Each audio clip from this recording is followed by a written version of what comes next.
One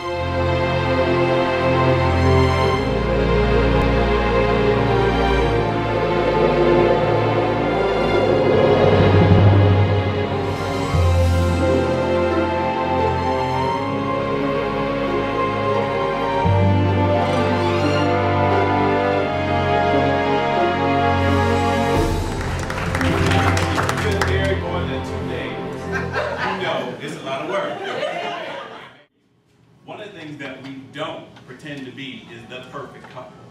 Because the fact that if you've been married, you know that there's no perfection in terms of marriage. So therefore, she knows my shortcomings and I definitely know hers.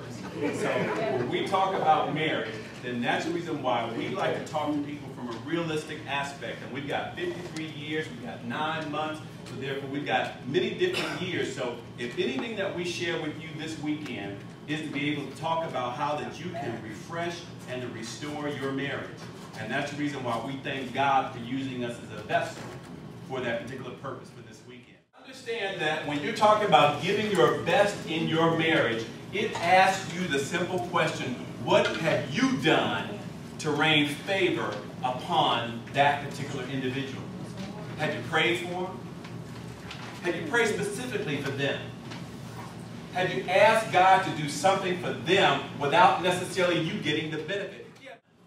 So therefore, ladies, that when you lift up your husband, what do you think that he's going to do? Superman! I mean, he's ready to fly off somewhere because of the fact that you have exalted him. You have lifted him up. You have done something very, very special to edify him. When Patrice happened to go find a box, and you know she generally keeps stuff, but I didn't realize that she kept stuff. Well, she found letters that I had written to her when I was 17, 18 years of age. And I said, I was good. I'm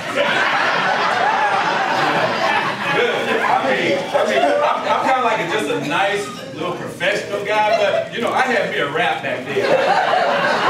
I had to say, go Thomas. I'm like, boy, you bad. I said, you just improved, you just stepped up your game a little bit, you know. But I was just really so blessed by that because I even saw that as we sat on the couch and we read those together, that how much that our love has endured over the years.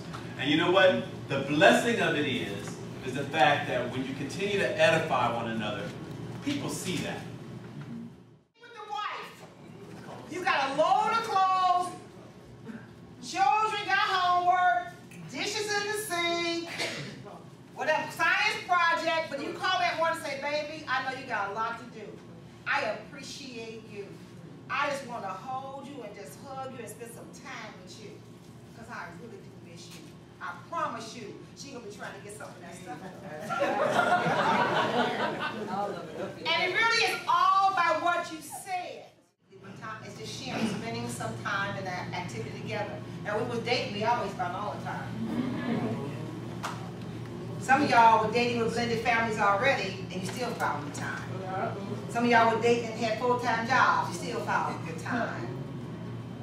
But we don't find the time now. You need to also share with a good attitude. People, you all have to get out. There's a world out there. I don't even we didn't share. We took the tub. We had a little big tub. And he'd sit behind me, and my kids would know we're in the tub, and we're in the tub naked, but we ain't doing nothing but talking. Because you don't fight naked.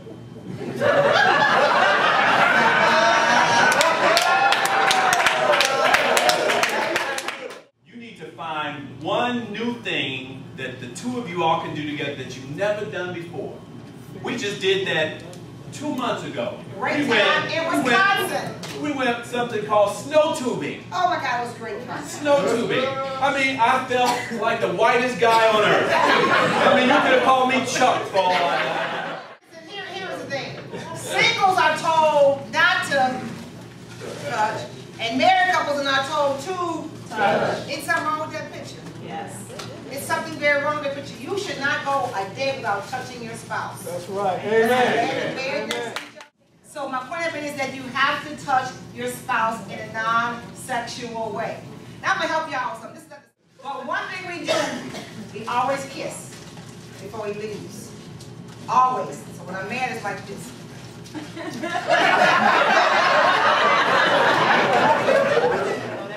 Married men got to hear me very well, because it's almost back to what we're talking about edifying.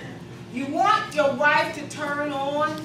It starts off with edifying her in the daytime. Men, to see something.